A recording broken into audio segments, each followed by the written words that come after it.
सभी को नमस्कार।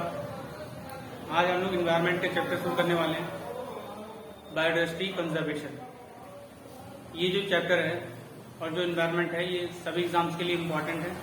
जो भी पीसीएस की तैयारी कर रहे हैं या यूपीएससी की तैयारी कर रहे हैं या फिर आरओ का जो एग्जाम आ रहा है उसके लिए भी ये सारे चैप्टर्स इम्पोर्टेंट हैं। तो चलिए शुरू करते हैं। सबसे पहले चैप्टर हमारे पास बायोडाइवर्सिटी कंजर्वेशन। तो कोई भी बायोडाइवर्सिटी है, जैसे बायोडाइवर्सिटी का मतलब समझते हैं पहले कि बायोडाइवर्सिटी होता क्या है। डिफरेंट एनिमल्स जो रह रहे हैं, डिफरेंट जो प्लांट स्पीसीज हैं, इन सबको मिला के जिसे हम कहते हैं वो होती है बायोडाइवर्सिटी। इन सबको मिला दीजिए आप, जो प्लांट्स जितने भी हैं, जितने डिफरेंट डिफरेंट टाइप के एनिमल्स हैं, जैसे कि टाइगर्स हो गया, स्नो लेपर्ड हो गया, क्लाउडेड लेपर्ड हो गया और लॉयन हो गया, कैट हो गई, ये सारे जितनी भी चीजें हैं एक फॉरेस्ट के अंतर्गत जो भी आती हैं उसे हम कहते हैं बायोडाइवर्सिटी। उसी के कंजर्वेशन की हम बात कर रहे हैं। तो कंजर्वेशन किस तरह से हो सकता है? एक तो कंजर्वेशन इन सीटू से हो सकता है। इन सीटू मतलब ऑन साइट। हम एक तो कंजर्वेशन क्या कर सकते हैं इन सीटू, और एक कर सकते हैं ऑन सीटू। तो इन सीटू का मतलब क्या है? वहीं पे उसी जगह पर जहां पे वो नेचुरल हैबिटेट में पाए जा रहे हैं, मतलब उनका फॉरेस्ट जो है वहीं पे आपने उसने एनिमल को कंजर्व कर दिया, तो हम क्या बोलेंगे? In situ conservation. इसके एग्जांपल्स क्या हैं? जैसे कि आपका नेशनल पार्क हो गया, वाइल्ड लाइफ सेंचुरी होगी, रिजर्व फॉरेस्ट हो गया, कम्युनिटी रिजर्व हो गया, कंजर्वेशन रिजर्व हो गया। तो ये सारे इसके एग्जाम्पल है। ऑन सीटू के मतलब एग्जाम्पल्स जैसे बोटेनिकल गार्डन ले सकते हैं, मतलब उस जगह पे नहीं लेकिन आप कहीं और ले जाके उनके जीन्स को कंजर्व कर रहे हैं, तो हम उसे क्या बोलेंगे? On situ conservation. इसी तरह से आगे बढ़ेंगे तो इन सीटू का सबसे पहले एग्जाम्पल है रिजर्व और प्रोटेक्टेड। सबसे पहले देखेंगे यहाँ पे लिखा है इंडियन फॉरेस्ट एक्ट 1927। 1927 के दौरान हमारे ऊपर किसका राज था? ब्रिटिशर्स का, सबको पता है। तो उन्होंने एक एक्ट पास करा, इंडियन फॉरेस्ट एक्ट 1927। इसके तहत उन्होंने क्या बोला? फॉरेस्ट को हम दो तरीके से डिवाइड करेंगे। एक तो पब्लिक फॉरेस्ट, एक हो गया प्राइवेट फॉरेस्ट। पब्लिक फॉरेस्ट में भी दो तरह के फॉरेस्ट हैं। एक को हम बोलेंगे रिजर्व और एक को हम बोलेंगे प्रोटेक्टेड। इंडियन फॉरेस्ट एक्ट 1927 में ब्रिटिशर्स क्या चाहते थे? फॉरेस्ट से ज्यादा रिसोर्सेज को कल्टीवेट करें, और जहां भी वो जितने भी ट्राइबल कम्युनिटीज वहां पे रह रही थी, तो ब्रिटिशर्स उनसे बोले कि तुम कागज दिखाओ कि तुम इलीगल रह रहे हो यहाँ पे, तुम्हारे पास कोई कागज नहीं है, तो इसलिए हम तुम्हें क्या कर रहे हैं? ये फॉरेस्ट से हटा रहे हैं। वो क्या चाहते थे? रेल बनाना, पटरी बनाना, इन सब के लिए किसकी जरूरत पड़ती थी? टिम्बर की जरूरत पड़ती थी। इसीलिए वो फॉरेस्ट काटना उन्होंने अंधाधुंध शुरू कर दिया और ये वाला एक्ट पास करा, जिसके तहत पब्लिक फॉरेस्ट में क्या आएंगे? Reserve forest. रिजर्व फॉरेस्ट में कोई भी ह्यूमन एक्टिविटी परमिट नहीं थी, कोई भी ट्राइबल कम्युनिटी परमिट नहीं थी। जितने भी ट्राइबल राइट्स थे वो सारे छीन लिए गए। जो भी वहां पे ट्राइबल कम्युनिटीज रह रहे थे पहले से, ट्राइबल कम्युनिटीज को ऐसा माना गया कि फॉरेस्ट में वो लोग एक प्रिमिटिव है, मतलब सबसे पहले वही वहां पर रह रहे थे, आराम से पीसफुली रह रहे थे एनिमल्स के साथ। महाभारत में भी देखो आप, और उसके बाद चाहे कोई भी इंडस वैली सिविलाइजेशन ले लो, तो उससे पहले की बात है, जब सभ्यता शुरू भी नहीं हुई थी, तो उससे पहले भी ये लोग फॉरेस्ट में रह रहे थे। तो उसके बाद विजयनगर एम्पायर आया, बहुत सारे एम्पायर, मुगल एम्पायर आया, और उससे पहले भी महाभारत वगैरह में भी ये लोग आए। तो इन सब ने, किसी ने भी ये नहीं पूछा कि आप यहाँ पे क्यों रह रहे हो, अपनी कागज दिखाओ या इलीगल तरीके से आप यहाँ पे रह रहे हो। लेकिन Britishers were the first to ask कि आप यहाँ पे क्यों रह रहे हो, ये आपकी जगह नहीं है। ब्रिटिशर्स ने इन लोगों को यहाँ से निकाल दिया, रिजर्व फॉरेस्ट बनाए, प्रोटेक्टेड फॉरेस्ट बनाए। तो प्रोटेक्टेड और रिजर्व फॉरेस्ट जब बन गए, प्रोटेक्टेड में मतलब थोड़ा सा ह्यूमन एक्टिविटी अलाउड रहेगी, ह्यूमन एक्टिविटीज अलाउड रहेगी यहाँ पे, तो यहाँ पे बिल्कुल भी नहीं, जीरो। यहाँ पे जो ह्यूमन एक्टिविटीज है वो बिल्कुल भी अलाउड नहीं है, और प्रोटेक्टेड में थोड़ी सी ह्यूमन एक्टिविटीज अलाउड है। प्राइवेट में पूरी तरीके से विलेज को एक फॉरेस्ट दिया जाता है और वो उसे पूरी तरीके से देखभाल करता है उसकी, उसमें गवर्नमेंट का कोई भी रोल नहीं रहता। तो उसी तरह से हमारे इंडियन फॉरेस्ट एक्ट के तहत उन्होंने रिजर्व फॉरेस्ट बनाए और ये प्रोटेक्टेड फॉरेस्ट बनाए। Reserve forest are upgraded status of wild life sanctuary which is done will be upgraded to national park. अब ये रिजर्व फॉरेस्ट जो है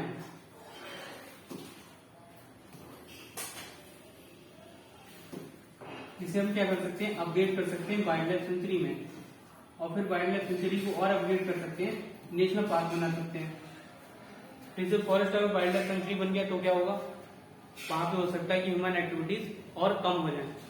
जितनी ह्यूमन एक्टिविटीज थोड़ी बहुत हो ही रही थी तो वो और कम कर दी वाइल्ड लाइफ सेंचुरी बना के, और फिर बिल्कुल भी अगर ह्यूमन एक्टिविटीज नहीं चाहिए तो फिर उसे नेशनल पार्क बना दो। नेशनल पार्क में एक्टिविटीज होती है जीरो, मतलब कोई भी human activities are not allowed inside the national park. Some of it may be allowed in wild life sanctuary and some of it may be allowed in the reserve forest, but no human interference is allowed in the national park. लेकिन एक बात ये भी है, चलिए वो अभी हम आगे बढ़ेंगे तब देखेंगे।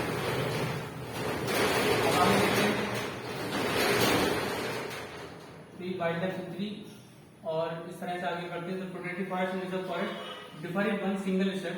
Right to all activities like hunting, grazing, etc. Reserve forest are banned unless specified orders are issued otherwise. All activities are prohibited unless permitted. Reserve forest में क्या होता है, ठीक है, ये सारी जो एक्टिविटीज हैं जैसे कि हंटिंग, ग्रेजिंग, etc. ये बैन होती हैं, सारी चीजें बैन है रिजर्व फॉरेस्ट में। हंटिंग भी बैन है, ठीक है,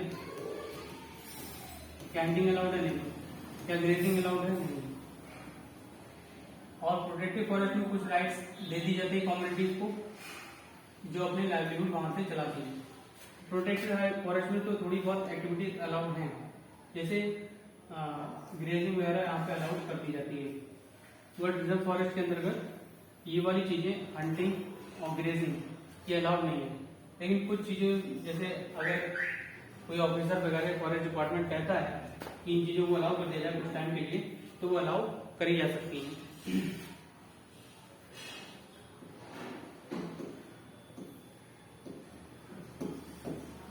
अब आगे देखते हैं वाइल्ड लाइफ सेंचुरी। हमारे यहाँ एक एक्ट आया था इंडिपेंडेंस के बाद, wild life protection act WPA 1932। तो उसी के तहत क्या बनाई गई, वाइल्ड लाइफ सेंचुरी बनाई गई, नेशनल पार्क बनाया गया, कम्युनिटी रिजर्व बनाया गया और कंजर्वेशन रिजर्व भी बनाया गया। Conservation reserve, community reserve, national park, wild life sanctuary, tiger reserve, ये सारी चीजें किसके तहत बनाई गई, वाइल्ड लाइफ प्रोटेक्शन एक्ट 1972 के अंतर्गत। ये बहुत ही इंपॉर्टेंट एक्ट है जो वाइल्ड लाइफ को प्रोटेक्ट करने के लिए जरूरी था, बहुत इंपॉर्टेंट एक्ट है। इसके बारे में कई बार क्वेश्चन आ चुके हैं, तो इसे हम डिटेल में पढ़ेंगे, लेकिन अभी नहीं। तो वाइल्ड लाइफ सेंचुरी और वाइल्ड लाइफ रेफ्यूजीज क्या करती है, इंडेंजर्ड स्पीसीज को सेफगार्ड करती हैं, उन्हें हंटिंग, प्रेडेशन से बचाती है, कंपटीशन से बचाती है। Sanctuary can be promoted to national park. एक बात और है कि वाइल्ड लाइफ सेंचुरी जो है वो तो नेशनल पार्क बनाई जा सकती है, लेकिन नेशनल पार्क कभी भी वाइल्ड लाइफ सेंचुरी नहीं बनाया जा सकता। एक वाइल्ड लाइफ सेंचुरी अपग्रेड करके तुम नेशनल पार्क बना सकते हो, but vice versa is not the same. National park can not be downgraded to the wild life sanctuary. फिर ये देखिए आगे वाइल्ड लाइफ प्रोटेक्शन एक्ट 1972, इसी के तहत में वाइल्ड लाइफ सेंचुरी बनाई जाती है। और इसी एक्ट में लिखा है कि स्टेट गवर्नमेंट क्या अपॉइंट करेगा, एक chief wild life warden appoint करेगा। इसे सबकी देखभाल करने के लिए एक ऑफिसर चाहिए, तो इस ऑफिसर को कौन अपॉइंट करेगा, स्टेट गवर्नमेंट अपॉइंट करेगी।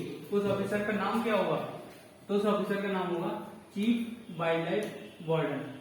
ये मोस्ट इंपॉर्टेंट है, कई बार क्वेश्चन आता है इसके ऊपर। इस बार यूपीएससी में 2023 में भी ये क्वेश्चन आया था, अभी जो पेपर हुआ था उसमें, कि चीफ वाइल्ड लाइफ वार्डन क्या कम्युनिटी रिजर्व जब बनाया जाता है तो चीफ वाइल्ड लाइफ वार्डन क्या उसकी चीफ अथॉरिटी है, वो स्टेटमेंट था, बिल्कुल ठीक था। कि चीफ वाइल्ड लाइफ वार्डन जो है वो उसकी जो है चीफ अथॉरिटी बन जाता है। यहाँ पे लिखा है चीफ वाइल्ड लाइफ वार्डन, तो ये क्या है, इम्पोर्टेंट। आगे बढ़ते हैं। Certain rights of people inside the sanctuary could be permitted, grazing firewood collection में travels is allowed but strictly regulated, settlements are not allowed, लेकिन वाइल्ड लाइफ सेंचुरी में ट्रैवल्स के लिए अलाउड। ऐसा था कि अभी 1927 में क्या बोला था, फॉरेस्ट राइट एक्ट में, फॉरेस्ट एक्ट 1927 में ये बोला था कि रिजर्व फॉरेस्ट बनाएंगे और प्रोटेक्टेड फॉरेस्ट बनाएंगे। ठीक है, रिजर्व फॉरेस्ट और प्रोटेक्टेड फॉरेस्ट बनाएंगे जिसमें हम कम्युनिटीज को बिल्कुल भी जगह नहीं देंगे, वहां पे उन्हें कुछ भी करने नहीं देंगे। ज्यादातर ग्रेजिंग और हंटिंग भी वहां पे अलाउड नहीं रहेगी। लेकिन फिर हल्के हल्के हमने रियलाइज करा कि जो ट्राइबल्स हैं उन्हें भी थोड़ी बहुत राइट्स देने चाहिए। इंडिपेंडेंस के बाद 2006 में, मतलब after 56 year of the independence, हमें समझ में आया कि थोड़े बहुत राइट्स ट्राइबल्स को भी देने चाहिए। वो वहां पे पीसफुली रहते हैं फॉरेस्ट में, किसी को हार्म नहीं करते, किसी को हंट नहीं करते, अपने आराम से रहते हैं वहां पे, नॉन टिम्बर फॉरेस्ट प्रोड्यूस को कलेक्ट करते हैं, आराम से खाते पीते हैं। तो उसमें क्या दिक्कत है, वो तो उसे कंजर्व करने में मदद ही कर रहे हैं ना। तो इसलिए हम फॉरेस्ट राइट एक्ट 2006 लेके आए। उसमें क्या था फिर, उसमें ये बोला गया कि जैसे ट्राइबल्स को रहने का मौका दिया जाना चाहिए। ट्राइबल्स जो है वो वाइल्ड लाइफ सेंचुरी में भी रह सकते हैं, वो नेशनल पार्क में भी रह सकते हैं, इंक्लूडिंग द कोर एरिया, और पैस्टर रिजर्व में भी रह सकते हैं। मतलब ट्राइबल्स हर जगह अलाउड है। लेकिन गवर्नमेंट अगर चाहे तो इन्हें कंजर्व करने के लिए उसे रेगुलेट कर सकती है, उनको रीलोकेशन कर सकती है। लेकिन अंग्रेजों की तरह टाइम पे क्या होता था, उनका रिलोकेशन किया जाता था और एक कंपनसेशन भी नहीं दिया जाता था। उनसे बोला जाता था यहाँ से निकलो भाई, कि फॉरेस्ट तुम्हारा नहीं है, क्योंकि उनके पास पावर थी और उन्हें कोई कंपनसेशन नहीं मिलता था उसके लिए। ठीक है, लेकिन अब फॉरेस्ट राइट एक्ट 2006 में, मतलब इंडिपेंडेंस के भी 56 साल बाद हमें समझ में आया कि चलो ट्राइबल्स को भी कुछ राइट्स देने चाहिए। तो उसी के तहत राइट्स दिए गए, और सभी में जो ट्राइबल्स हैं वो तो एटलीस्ट सेटलमेंट कर सकते हैं, अपना रह सकते हैं वहां पे, उन्हें कोई दिक्कत नहीं होगी। But any other human is not allowed inside the national park, is not allowed inside the core area of the biosphere reserve.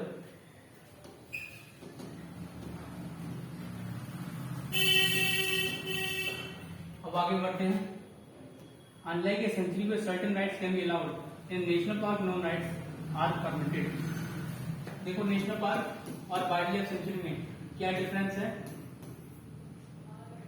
इसमें no rights, no human rights are allowed. ठीक है, नो ह्यूमन इंटरफेरेंस। लेकिन इसमें कुछ rights जो हैं वो यहाँ पे अलाउड कर दिए जाते हैं। ग्रेजिंग की अलाउड करी जाती है वाइल्ड लाइफ सेंचुरी के अंतर्गत, हाँ करी जाती है।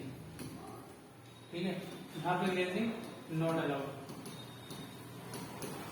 माइनिंग क्या अलाउड है यहाँ पे, तो no, mining is not allowed. यहाँ पे माइनिंग अलाउड है क्या, नहीं, यहाँ पे माइनिंग नहीं अलाउड है। ये 2022 में एक नोटिफिकेशन आया था सुप्रीम कोर्ट का, जून 2022 में, उसने बोला कि माइनिंग जो है वो प्रोहिबिटेड रहेगी। ठीक है, नेशनल पार्क और वाइल्ड लाइफ सेंचुरी में माइनिंग प्रोहिबिटेड रहेगी। कोई भी life stock grazing national park के दौरान नहीं हो सकती, लेकिन सेंचुरी में चीफ वाइल्ड लाइफ वार्डन उसे रेगुलेट कर सकता है। ग्रेजिंग अलाउड तो है, लेकिन उसे दिखेगा कौन, चीफ वाइल्ड लाइफ वार्डन। यह कौन अपॉइंट करता है इसे, स्टेट गवर्नमेंट। स्टेट गवर्नमेंट का ही ऑफिसर होता है। ठीक है, इसके बाद boundaries of wild life sanctuaries are not specified, लेकिन इसकी क्लियरली डिफाइंड होती है। बाउंड्रीज यहाँ पे क्लियरली डिफाइंड नहीं है, लेकिन यहाँ पे जो बाउंड्रीज हैं वो क्लियरली डिफाइंड है नेशनल पार्क में। सबसे पहला डिफरेंस, कोई भी ह्यूमन एक्टिविटी अलाउड नहीं है नेशनल पार्क में, लेकिन यहाँ पे कुछ ह्यूमन राइट्स यहाँ पे दे दी जाते हैं वाइल्ड लाइफ सेंचुरी में। ग्रेजिंग यहाँ पे थोड़ी सी अलाउड रहती है, उसे chief wild life warden regulate करता है। माइनिंग दोनों जगह अलाउड नहीं है। बाउंड्री वाइल्ड लाइफ सेंचुरी में नहीं होती और नेशनल पार्क में बाउंड्री होती है। ये एक प्रीवियस क्वेश्चन भी है, ठीक है, कि कौन से में बाउंड्री नहीं होती, तो आप याद रखेंगे कि वाइल्ड लाइफ सेंचुरी में बाउंड्री नहीं होती। फिर एक डिफरेंस और भी है इसमें, ये आते हैं IUCN कैटेगरी 2, ये आते हैं कैटेगरी 4 वाइल्ड लाइफ सेंचुरी में। और एक डिफरेंस और भी है कि ये गवर्नमेंट और प्राइवेट दोनों लोग काम कर सकते हैं इसको, सॉरी सिर्फ गवर्नमेंट ऑन कर सकती है नेशनल पार्क को, ओनली गवर्नमेंट, और वाइल्ड लाइफ सेंचुरी में गवर्नमेंट और प्राइवेट दोनों लोग होते हैं, दोनों ऑन कर सकते हैं। तो ये सारे डिफरेंस थे। अब आते हैं बायोस्फीयर रिजर्व पे। अच्छा, एक चीज और है, स्टेट गवर्नमेंट क्या कर सकती है, सारे राइट्स हैं नेशनल पार्क की बाउंड्री को चेंज करने के लिए, लेकिन national board of wild life इसके रिकमेंडेशन के बाद ही स्टेट लेजिस्लेशन कोई भी नेशनल पार्क की बाउंड्रीज को बदल सकती है। देखो WPA wild life protection act 1972 में क्या दिया था कि नेशनल पार्क की जो बाउंड्री है वो डिफाइन होगी इसी लेजिस्लेशन के द्वारा, इसकी जो बाउंड्री है वो इसी लेजिस्लेशन के द्वारा डिफाइंड होगी। अब इसे अगर चेंज करना है नेशनल पार्क की बाउंड्री को, मान लो पहले बाउंड्री इतनी थी, हमें बाउंड्री इतनी करनी है, तो ये जो चेंज है ये कौन करेगा, स्टेट गवर्नमेंट करेगी, but only on the advice of national board of wild life, national board of wild life. और national board of wild life यहीं से निकला है, वाइल्ड लाइफ प्रोटेक्शन एक्ट 1972 ने ही क्या दिया है, national board of wild life. ये जो बॉडी बनाई गई है ये इसी एक्ट के अंतर्गत बनाई गई है, और ये भी क्वेश्चन पूछा गया था। अब आगे बढ़ते हैं बायोस्फीयर रिजर्व पे।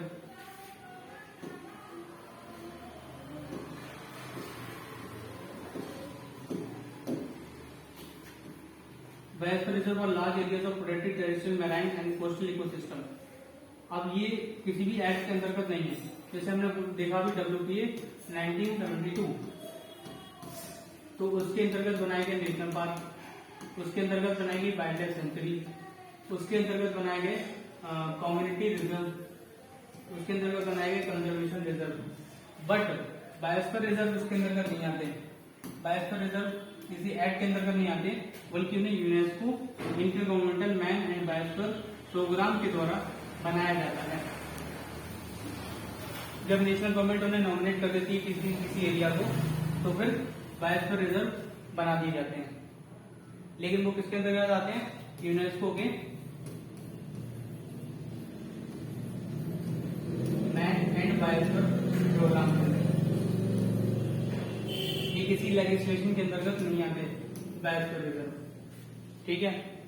अच्छा, एक डिफरेंस देखा था हमने, क्या देखा था कि ग्रेजिंग नेशनल पार्क के अंतर्गत अलाउड नहीं है, लेकिन वाइल्ड लाइफ सेंचुरी में ग्रेजिंग थोड़ी सी यहाँ पे अलाउड है, और यहाँ पे ह्यूमन एक्टिविटी बिल्कुल भी अलाउ नहीं होती, ठीक है। जब हम बात कर रहे हैं ह्यूमन एक्टिविटी की, यहाँ पे ह्यूमन एक्टिविटी अलाउ होती है।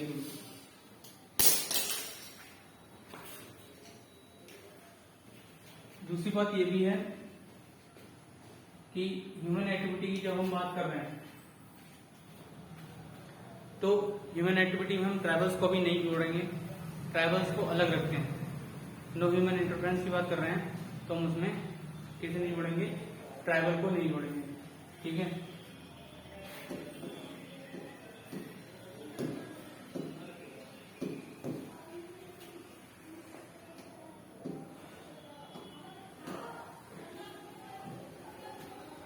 ये इसमें थोड़ा सा डिफरेंस देख लीजिए, बता दिया मैंने, वाइल्ड लाइफ सेंचुरी और नेशनल पार्क। ये नेचर प्रोटेक्टेड हैबिटेट है, और हाँ, ये बर्ड एनिमल कोई देखता है सिर्फ, मतलब एनिमल्स और इंसेक्ट्स और बर्ड्स इन्हें देख रहा है, खाली प्लांट्स को भी देख सकता है बस वाइल्ड लाइफ सेंचुरी, लेकिन ये सभी को देखेगा, प्लांट, एनिमल, लैंडस्केप्स, ये सबको प्रोटेक्ट करता है नेशनल पार्क। ये हाईली रेस्ट्रिक्टेड एरिया है, ह्यूमन एक्टिविटी यहाँ पे अलाउड नहीं होती। इसमें थोड़ी सी लिमिटेड ह्यूमन एक्टिविटी अलाउड है। इसमें कोई भी मार्क बाउंड्रीज नहीं है, लेकिन इसकी क्लियरली मार्क बाउंड्रीज होती है नेशनल पार्क की। और इनकी बाउंड्रीज कौन चेंज करता है हमें पता है, स्टेट गवर्नमेंट चेंज करती है on the recommendation of national board of wild life. फिर it is owned by government only. National park है तो गवर्नमेंट ही ऑन करेगी, लेकिन वाइल्ड लाइफ सेंचुरी गवर्नमेंट और प्राइवेट ऑर्गेनाइजेशन दोनों ऑन कर सकते हैं। ये IUCN 4th category protected area होता है वाइल्ड लाइफ सेंचुरी, और इसकी रैंक क्या है 2, इसकी रैंक है 4। अब आगे आते हैं।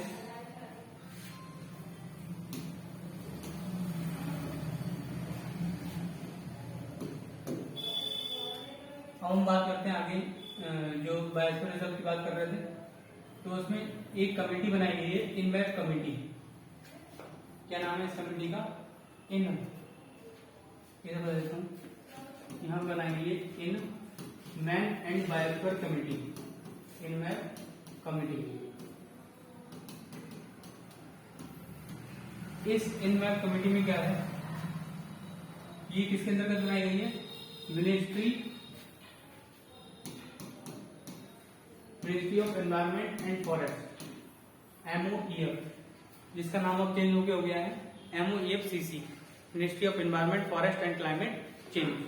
तो उसी के अंतर्गत एक कमेटी बनाई गई, कौन सी? In man and biosphere committee. उसका काम क्या है? उसका काम है किसी भी लैंड को देखना, किसी भी एरिया को देखना, ठीक है, उस एरिया को आइडेंटिफाई करना और रिकमेंड करना बायोस्फीयर रिजर्व के लिए। बायोस्फीयर रिजर्व बनाने के लिए किसी भी एरिया को रिकमेंड करना ही क्या है, इसका काम है इन मैप का। उसके बाद following UNESCO guidelines and criteria, the state government prepares the management action plan which is approved and monitored by INMAB. हाँ, अब उसके बाद ये जो भी एरिया रिकमेंड करती है, उसके बाद स्टेट गवर्नमेंट क्या होती है, एक प्लान बनाती है। स्टेट गवर्नमेंट प्लान बनाने के बाद सेंट्रल गवर्नमेंट क्या करती है, उस प्लान को फंड प्रोवाइड कराती है। वो फंड प्रोवाइड कराएगी 90-10 रेशियो में नॉर्थ ईस्ट, 60-10 में अलग, मतलब 60-40 में और स्टेट्स के लिए, और हो सकता है, ठीक है, 3 हिमालयन स्टेट्स और नॉर्थ ईस्ट स्टेट के लिए 90-10 रहेगा। किसके लिए? 3 हिमालयन स्टेट्स कौन कौन सी हैं? हिमाचल प्रदेश, उत्तराखंड और अब जम्मू एंड कश्मीर। और नॉर्थ ईस्ट के लिए भी ये रहेगा 90-10 का रेशियो, सेंट्रल गवर्नमेंट प्रोवाइड कराएगी। मतलब इनमैप कमेटी बनाई गई ministry of environment and forest के अंतर्गत। उसने क्या करा, उसने एक किसी भी एरिया को आइडेंटिफाई करा कि इसे बायोस्फीयर रिजर्व बनाना चाहिए। स्टेट गवर्नमेंट ने उसे प्लान बनाया।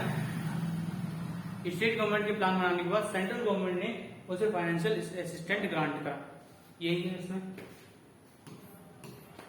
फिर यूनेस्को क्राइटेरिया क्या है, इस site must contain and effectively protected minimally disturbed core area. एक कोर एरिया उसके अंतर्गत होना चाहिए, यहाँ पे कोई भी ह्यूमन एक्टिविटी अलाउड नहीं होनी चाहिए। The core area should certain viable population representing all trophic levels. ये कुछ गाइडलाइंस रखी है यूनेस्को ने बायोस्फीयर रिजर्व बनाने के लिए। पहला तो कोई भी ह्यूमन एक्टिविटी ना हो, एक कोर एरिया उसके अंदर होना चाहिए, जो भी एरिया तुम बायोस्फीयर रिजर्व बना रहे हो, और उसमें भी सारी ट्रॉपिक लेवल्स होनी चाहिए इकोसिस्टम में। ट्रॉपिक लेवल्स क्या होती हैं? जैसे एक प्लांट्स हैं, प्लांट्स को कौन खाता है? जैसे हम भी लोग खाते हैं, हेटेरोट्रॉप्स खाते हैं। उसके बाद इसे कोई और जानवर खा रहा है, उसके बाद इसे कोई और जानवर खा रहा है, इस तरह से चलता जा रहा है। तो इसे हम बोल रहे हैं ट्रॉपिक लेवल। ये ट्रॉपिक लेवल 1 है, ये ट्रॉपिक लेवल 2 है, ट्रॉपिक लेवल 3 है, ट्रॉपिक लेवल 4 है। इसी तरीके से ही चलता जा रहा है। और सारे ट्रॉपिक लेवल्स अगर प्रेजेंट हैं तो वो होना चाहिए। एक मैनेजमेंट अथॉरिटी होनी चाहिए जो देखे। हाँ, ट्राइबल कम्युनिटीज का भी इसमें कोऑपरेशन होना चाहिए। अगर आप बायोस्फीयर रिजर्व बना रहे हो, एक क्वेश्चन भी है इसमें कि ट्राइबल कम्युनिटीज की कोऑपरेशन अगर चाहिए और हमें फिर कंजर्व करना है तो वो कौन सी चीज है? तो यही है बायोस्फीयर रिजर्व। मतलब वहां पे ट्राइबल कम्युनिटी भी रहनी चाहिए। तो यूनेस्को ने अपनी पहली गाइडलाइंस में क्या रखा है कि पहली बात तो एक कोर एरिया हो वहां पे, फिर एक ट्राइबल कम्युनिटी हो जो उसे कंजर्व करे, और तीसरी चीज उसमें सारे ही ट्रैफिक लेवल्स भी होने चाहिए। उसके बाद क्या है, अच्छा ये कम्युनिटी बेस्ड अप्रोच है, ठीक है, इसमें कुछ नहीं है। कम्युनिटी बेस्ड अप्रोच है, मतलब ट्राइबल्स भी उसे कंजर्व करेंगे बैज पर रिजर्व को। आगे बढ़ते हैं, ये देखिए बैज पर रिजर्व पे क्या है, ये कोर एरिया है। इस कोर एरिया के अंतर्गत कोई भी चीज अलाउड नहीं है सिवाय मॉनिटरिंग की। मतलब वो देखेंगे तो हाँ कि यहाँ पे सब कुछ ठीक चल रहा है ना, ऐसा तो नहीं है कि किसी जानवर को मारा जा रहा है या कुछ और, तो इस वजह से मॉनिटरिंग यहाँ पे अलाउड है। बाकी ना कोई ह्यूमन सेटलमेंट अलाउड है, ना ग्रेजिंग अलाउड है, और ना ही कोई और चीज अलाउड है। इसके बाहर आप निकलोगे तो ये है बफर जोन, ये इसकी बाउंड्री है, ये बफर जोन की बाउंड्री है रेड से। ये बफर जोन यहाँ से स्टार्ट हुआ है और इतना जो है इसे हम क्या कह रहे हैं बफर जोन कह रहे हैं। अब इस बफर जोन में क्या क्या अलाउड है, तो यहाँ पे रिसर्च अलाउड है, ठीक है, एजुकेशन अलाउड है, ट्रेनिंग अलाउड है, टूरिज्म अलाउड है, ये सारी चीजें यहाँ पे अलाउड रहती हैं। थोड़े बहुत सेटलमेंट भी यहाँ पे अलाउड है। फिर आगे आ जाओ तो इसे हम बोलेंगे ट्रांजिशन जोन। ट्रांजिशन जोन को हरे से कलर कर रहा हूं, ये होता है transition zone just outside the buffer area. यहाँ पे सभी तरह की डेवलपमेंट एक्टिविटीज वगैरह सब कुछ अलाउड रहती है।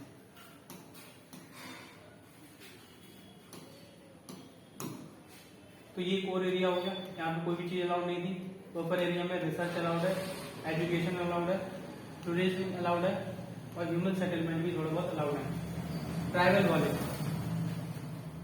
तो बफर जोन एक तरीके से क्या कर रहा है, जो ट्रांजिशन जोन है, जो हाईली पॉपुलेटेड जोन है ह्यूमन का और हाईली पॉपुलेटेड जोन है एनिमल का कोर एरिया, उसके बीच में बफर का काम कर रहा है।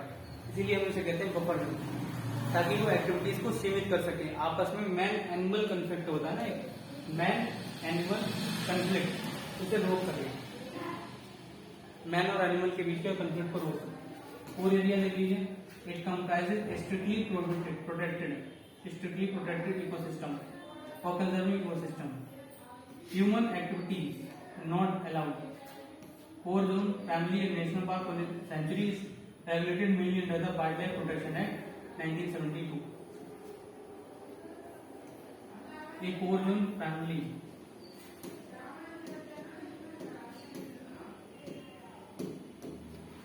ठीक है, यहाँ पे क्या कर रहा है, एक कोर जोन नेशनल पार्क में कोर जोन या सेंचुरी वो वाइल्ड लाइफ प्रोटेक्शन एक्ट के अंतर्गत आता है।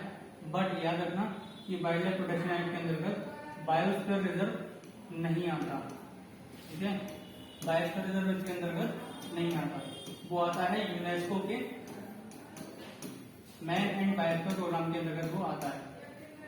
आगे बढ़ते हैं, buffer zone limited human activities permitted, the zone are used for scientific research monitoring limited creation, ये सब के लिए। बफर जोन थोड़ा बहुत इसमें एक्टिविटीज अलाउड है, ट्रांजिशन में बहुत सारी एक्टिविटीज अलाउड होती हैं, ये सब कुछ। अब एक क्वेश्चन है, the most important strategy for the conservation of biodiversity together with the traditional human life is the establishment of, इसका आंसर क्या होगा, बायोस्फीयर रिजर्व, ठीक है। और इसमें क्या, नेशनल पार्क और wild life sanctuary discourages all sort of human activity. तो ये क्वेश्चन बहुत अच्छा है कि क्या कर रहा है कि ट्रेडिशनल ह्यूमन लाइफ के साथ उसे बायोडाइवर्सिटी को कंजर्व करना है, तो ऐसा एरिया कौन सा है, बायोस्फीयर रिजर्व। और देखो यूनेस्को का क्राइटेरिया यही था बायोस्फीयर रिजर्व के लिए, क्या क्राइटेरिया था, a management authority to ensure the cooperation of tribal communities, मतलब ट्राइबल कम्युनिटीज का भी कोऑपरेशन होना चाहिए, तभी वो बायोस्फीयर रिजर्व बनाया जाएगा। ये यूनेस्को की क्या है, एक गाइडलाइन है, एक रूल है कि वहां पे क्या वो कुछ गाइडलाइंस होनी चाहिए, मतलब कुछ ट्राइबल कम्युनिटीज होनी चाहिए, सॉरी, तो वो उसे कंजर्व करें उस फॉरेस्ट को। अब आते हैं eco sensitive zone. Eco sensitive zones are notified by ministry of environment and forest around national park and wild life sanctuaries. Shock absorber और transition zone to minimise forest depletion and human animal conflict. तो ये भी buffer zone की तरह काम करते हैं। National wildlife action plan of MOEF state government to declare land falling in 10 kilometre of the boundaries of national park and wild life sanctuary as eco fragile और eco sensitive zones under the EPA 1986। एक और act है EPA यानी environment protection act 1986। तो environment protection act 1986 के तहत क्या हुआ, यहाँ पे बोला गया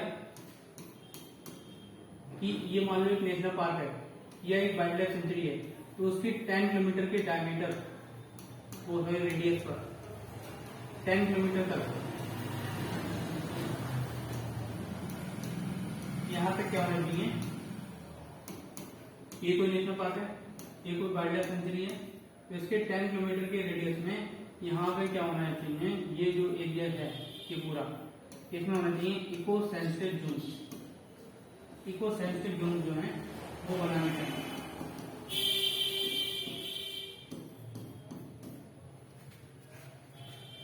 तो वो ब्रांचिंग बियॉन्ड 10 किलोमीटर है eco sensitive zone. The supreme court ने क्या बोला कि every protected forest, national park, wild life sanctuary across the country should have mandatory eco-sensitive zone of a minimum of 1 kilometer starting from the demarcated boundaries। Supreme court ने बोल दिया कि 1 kilometre का तो कम से कम होना चाहिए इको सेंसिटिव जोन। मान लो तुम 10 किलोमीटर का नहीं बना रहे हो, लेकिन फिर भी 1 किलोमीटर का तो बनाओ। Eco sensitive zone are based on the core and buffer model of management. Core area has the legal status of being national park, buffer area however does not have the legal status of being a national park and could be reserve forest, wild life sanctuary और tiger reserve. Recently Bhagirathi eco sensitive zone from Gaumukh to Uttarkashi और notified by ministry of environment and forest. ये Bhagirathi eco sensitive zone बनाया गया है, ठीक है, ये गौमुख से उत्तरकाशी तक की ये बनाया गया है, ठीक है। तो ये इको सेंसिटिव जोन किसके द्वारा बनाए जाते हैं, ministry of environment and forest के द्वारा। ये क्या है, ये सेंट्रल गवर्नमेंट की एक मिनिस्ट्री है, ministry of environment and forest. और जितने भी आपके वाइल्ड लाइफ सेंचुरी है, नेशनल पार्क है, उसे दोनों लोग ही बना सकते हैं, सेंट्रल गवर्नमेंट भी और स्टेट गवर्नमेंट भी। But eco sensitive zone around the national park सिर्फ और सिर्फ कौन नोटिफाई कर सकता है, ministry of environment and forest ही नोटिफाई कर सकती है, are notified by the ministry of environment forest.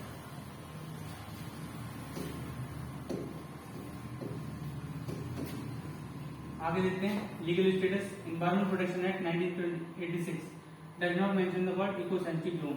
The act only states the government of India can restrict areas in which any industries operations और processes shall be carried out to subject safeguard।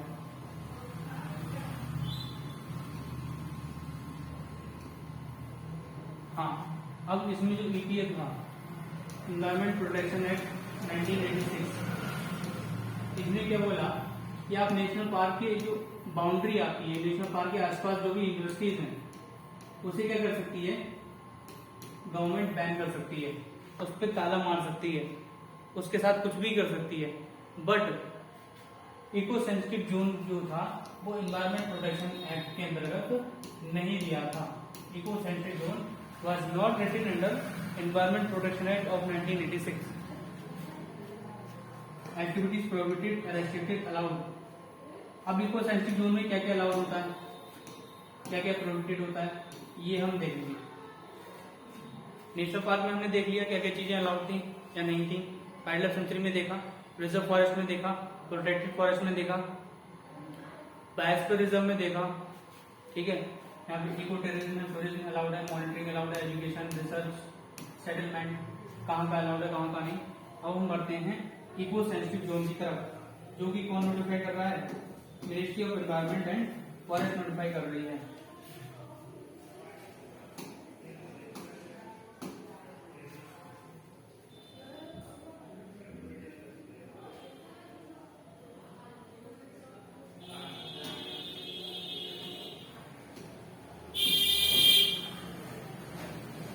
It also bans tourism activities like flying over protected areas in an aircraft or hot air balloon and discharge of effluent and solid waste in water bodies और terrestrial area. Regulated felling of trees हो सकती है। Drastic change in agriculture system नहीं हो सकता। ये commercial use of natural water resources including ground water and setting of hotels and resorts are the activities regulated हैं, prohibited नहीं है, रेगुलेटेड है। यहाँ पे ऐसा होटल्स आप चाहो तो खोल सकते हो, ठीक है, ट्रीज काट सकते हो, कोई भी ड्रास्टिक चेंजेस करने हैं एग्रीकल्चर सिस्टम में वो कर सकते हो। लेकिन यहाँ पे ऊपर आप कुछ उड़ा रहे हो, ठीक है, प्रोटेक्टेड एरियाज के ऊपर एयर क्राफ्ट से कुछ उड़ा रहे हो, सॉलिड वेस्ट फेंक रहे हो, तो ये अलाउड नहीं होगा। परमिट क्या है? ऑनगोइंग एग्रीकल्चर और हॉर्टिकल्चर प्रैक्टिसेस हैं, जो लोकल कम्युनिटीज के द्वारा जितनी भी एग्रीकल्चर प्रैक्टिस चल रही है, ठीक है, rain water harvesting, organic farming, adoption of green technology and use of renewables, ये सारी एक्टिविटीज परमिटेड है। ये थोड़ी सी रेगुलेटेड है, कभी हो सकता है कि होटल को अलाउ कर दें, कभी नहीं। और कुछ चीजें परमिटेड है। परमिटेड कौन सी है? ये वाली।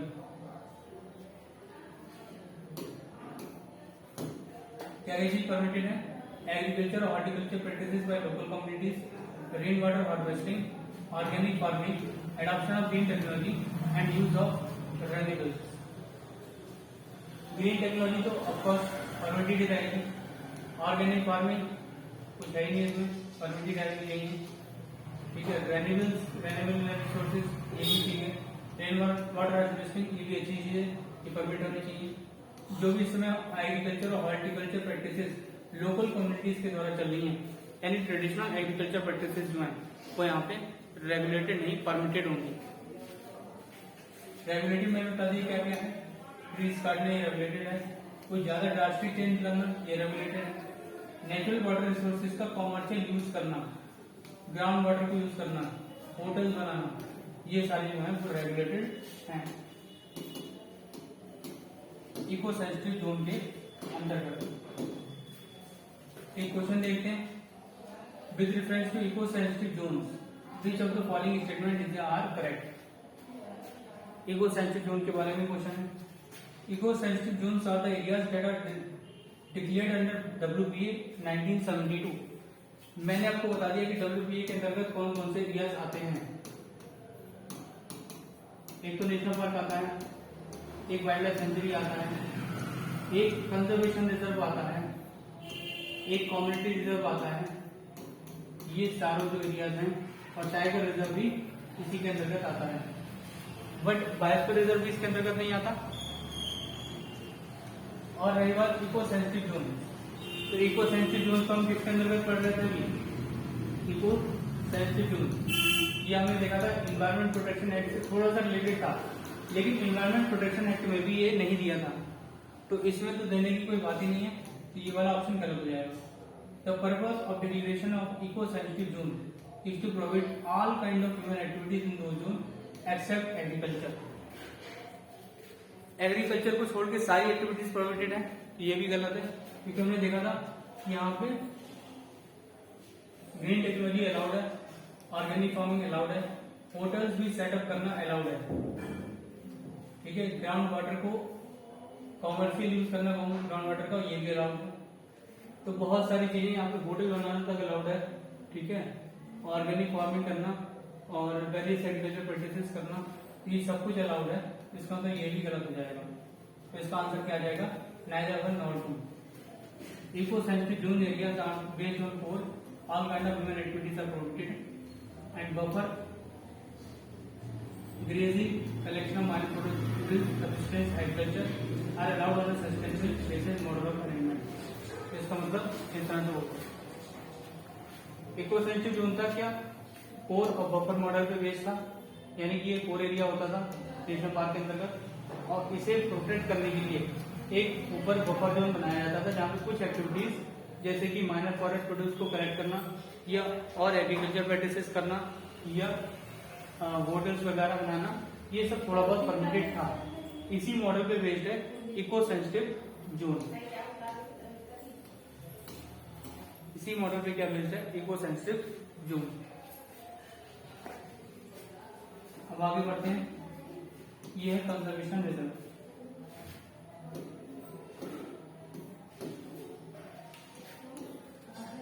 State government can declare conservation reserve in any area owned by it particularly to adjacent. ये भी कंजर्वेशन रिजर्व जो है ये किसमें आते हैं? वाइल्ड लाइफ प्रोटेक्शन एक्ट 1972 में आते हैं। ये कंजर्वेशन रिजर्व किसमें आते हैं? तो WPA 1972 में ये आते हैं। फिर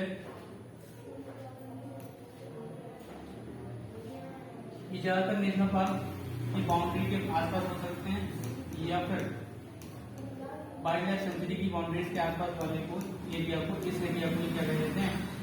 कंजर्वेशन रिजर्व बना सकती है। कौन? स्टेट गवर्नमेंट बना सकती है, सेंट्रल भी बना सकती है। स्टेट एंड सेंट्रल बोर्ड, यहाँ पे स्टेट लिखा है बट दोनों ही लोग बना सकते हैं। यहाँ पे स्टेट लिखा है बट सेंटर भी यहाँ पे क्या कर सकता है?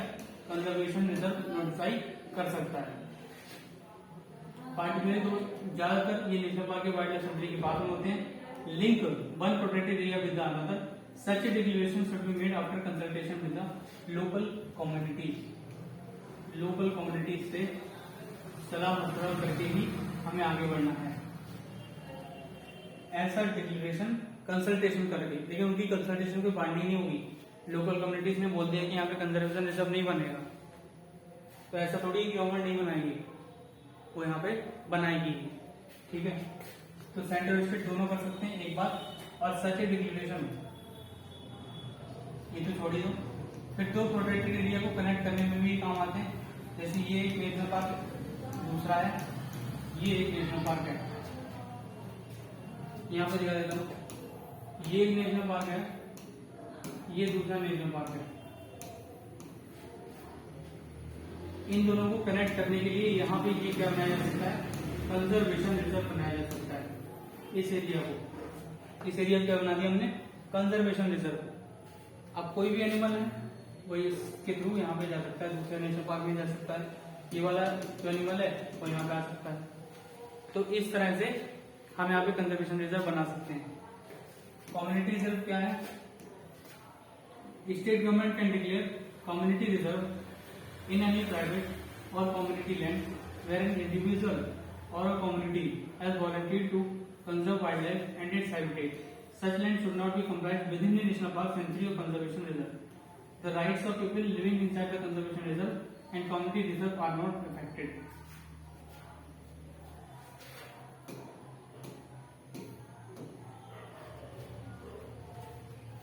देखिए, ट्रेडिशनल एग्रीकल्चर प्रैक्टिसेस ये अलाउड नहीं होती है। ट्रेडिशनल एग्रीकल्चर प्रैक्टिसेस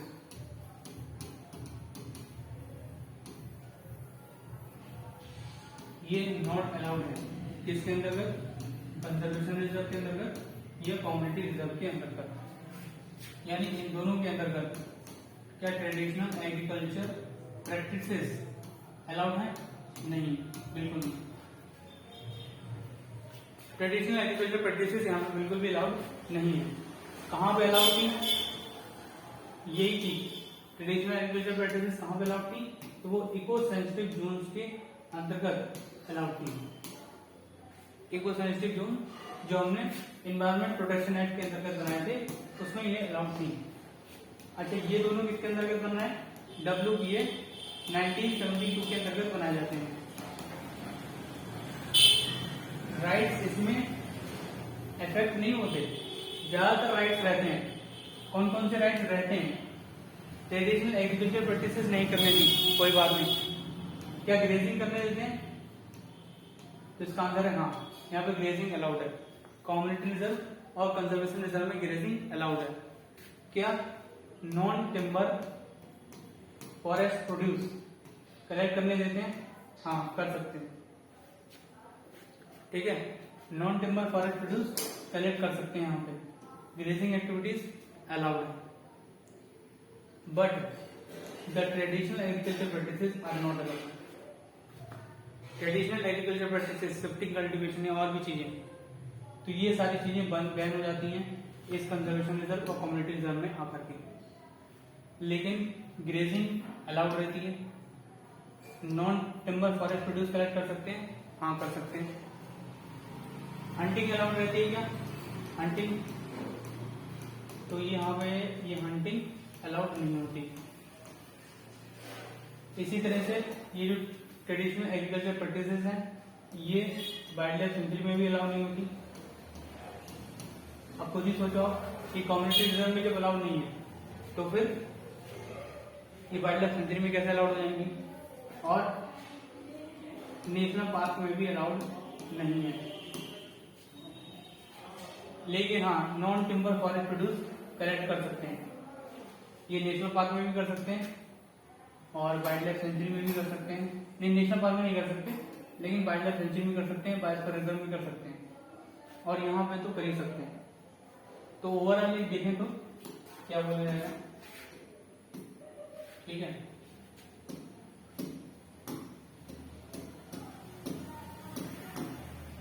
अब कहाँ पे क्या चीज अलाउड है, क्या चीज नहीं अलाउड, इसको हम देख लेते हैं फाइनली। ये क्या है हमारे पास, कम्युनिटी रिजर्व।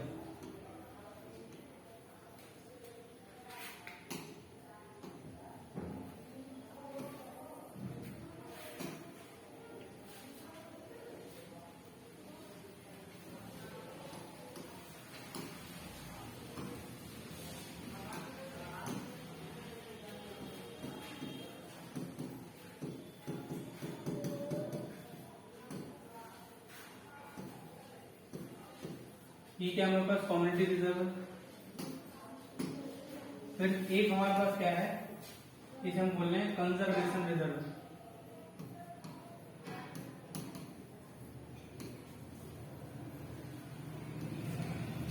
ठीक है, एक हमारे पास क्या है,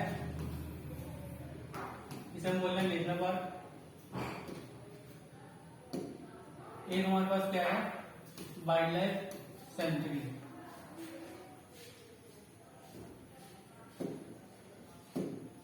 एक हमारे पास है बायोस्फीयर रिजर्व। नेशनल पार्क का एक और एरिया है, और एरिया के बाद यहाँ पे क्या होगा, बफर जोन होगा। ये वाइल्ड लाइफ सेंचुरी है, वाइल्ड लाइफ सेंचुरी के बाहर क्या होगा, एक और एरिया होगा, बट हाँ इसकी बाउंड्रीज जो है वो खुद ही डिफाइंड नहीं होती, ठीक है। सिमिलरली यहाँ पे भी एक बफर एरिया इसके ऊपर होगा।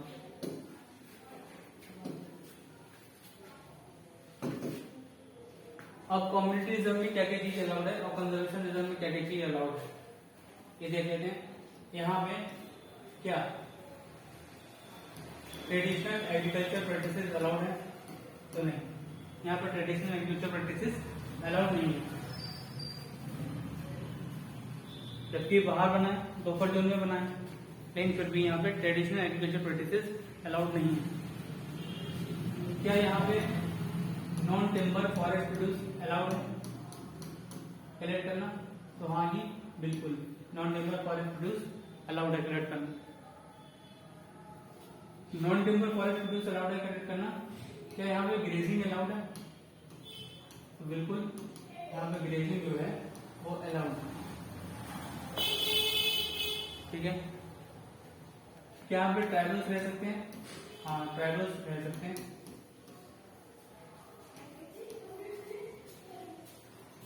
ये कौन से एक्ट के अंतर्गत आते हैं, ये आते हैं WPA 1972 के अंतर्गत। अच्छा एक चीज और रहेगी, इको सेंसिटिव जोन, वो भी बना लेते हैं, ठीक है। ये इको सेंसिटिव जोन यहाँ बना लेते हैं, ये हमारा क्या है, इको सेंसिटिव जोन।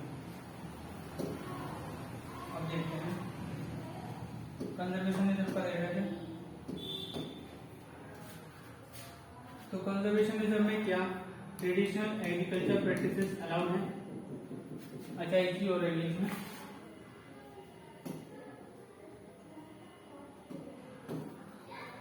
हाँ हंटिंग, यहाँ पे हंटिंग अलाउड है क्या,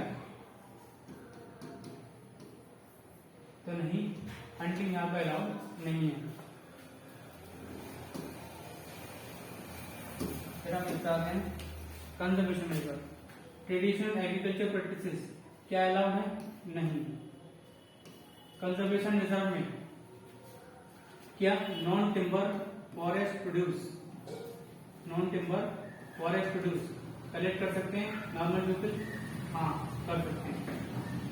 नॉन टिम्बर फॉरेस्ट प्रोड्यूस जैसे तेंदू, तेंदू की लीव्स आती हैं जो बीड़ी बनाने में यूज होती हैं, उससे बहुत पैसा कमाया जाता है।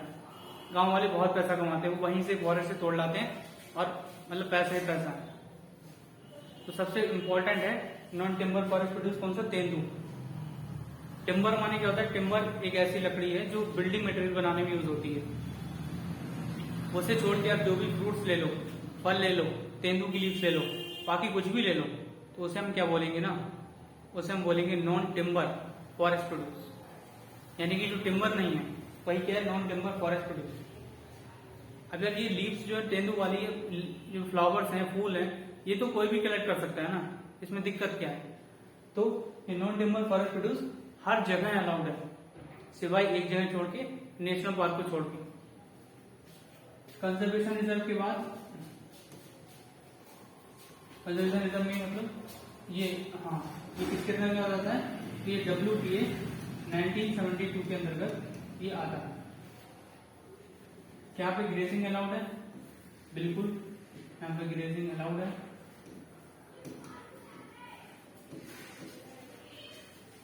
क्या यहाँ पे ट्राइबल्स अलाउड है रहना? ट्राइबल्स अलाउड है, लेकिन गवर्नमेंट हो सकता है इन्हें डिस्कस कर दे।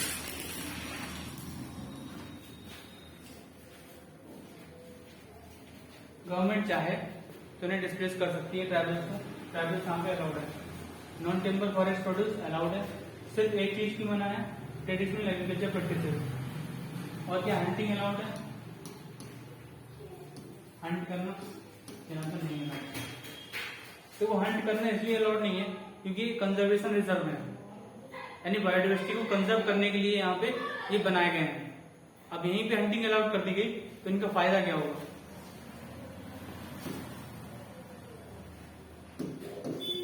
नेशनल पार्क में देखते हैं, सबसे पहले हंटिंग की बात कर लेते हैं यहाँ पे। तो हंट करना जैसे सबकी तरह यहाँ पे भी अलाउड नहीं है। फिर ट्रेडिशनल एग्रीकल्चर प्रैक्टिसेस क्या अलाउड है? तो ट्रेडिशनल एग्रीकल्चर प्रैक्टिसेस यहाँ पे अलाउड नहीं है। जो कम्युनिटी रिजर्व में नहीं हुई, कंजर्वेशन रिजर्व में नहीं हुई, तो नेशनल पार्क में कैसे हो जाएगी अलाउड? ये लोग तो ये नेशनल पार्क के बाहर ही बनाए जाते हैं। कम्युनिटी रिजर्व, कंजर्वेशन रिजर्व ये नेशनल पार्क के बाहर वाले एरिया में बनाए जा रहे हैं, बफर एरिया में बनाए जा रहे हैं। और यहाँ पे अगर ये ट्रेडिशनल एग्रीकल्चर प्रैक्टिसेस अलाउड नहीं है तो ये यहाँ पर भी नेशनल पार्क में भी अलाउड नहीं है। ये भी किसके तहत बनाया जाता है? WTA 1972 के तहत ये बनाया जाता है। फिर इसमें ग्रेजिंग अलाउड है क्या? तो नहीं, यहाँ पे ग्रेजिंग भी अलाउड नहीं है। क्या ट्राइबल्स अलाउड है? Yes, even in the core area tribals are allowed.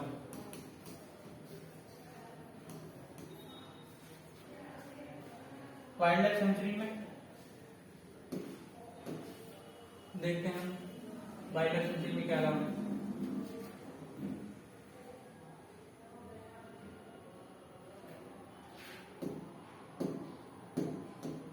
हाँ, बफर एरिया में हो सकता है, ठीक है,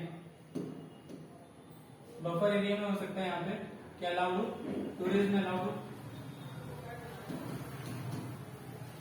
एजुकेशन अलाउड हो, रिसर्च अलाउड हो और ट्रेनिंग अलाउड हो। ये सारी चीजें अलाउड हो किसमें? बफर जोन में।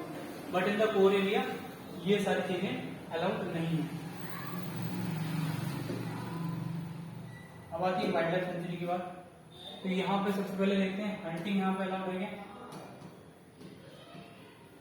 तो हंटिंग यहाँ पे भी अलाउड नहीं होगी।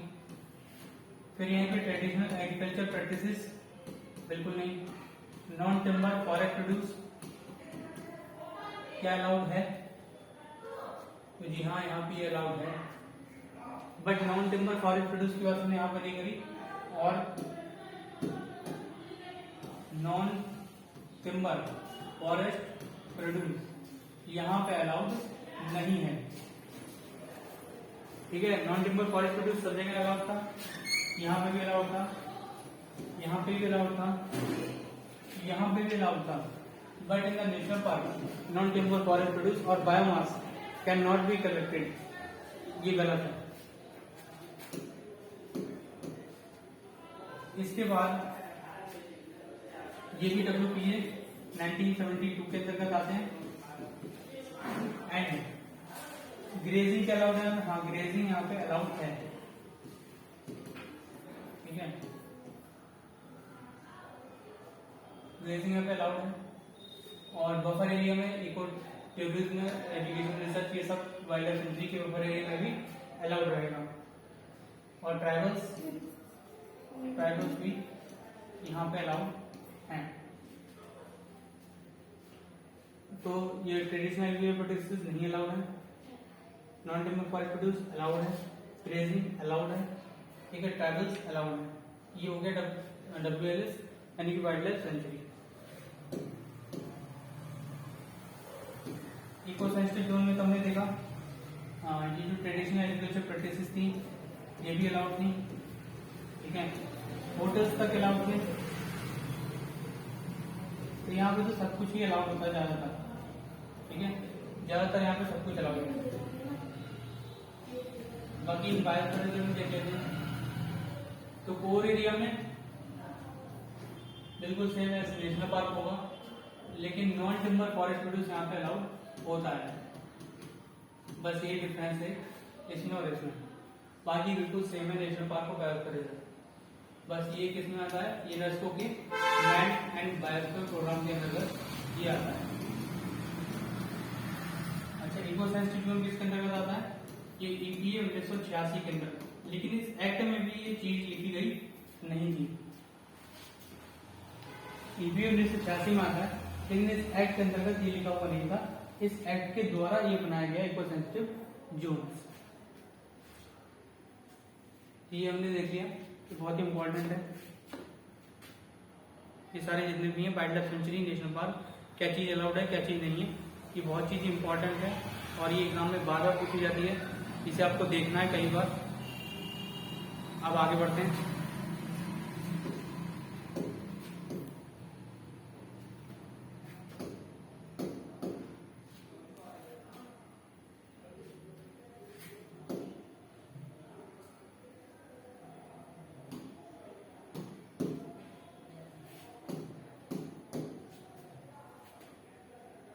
इको सेंसिटिव जोन देख लिया था कि eco sensitive zone wild life protection act के अंतर्गत डिक्लेयर नहीं करे गए हैं, ये EPA 1986 के अंतर्गत डिक्लेयर करे गए हैं।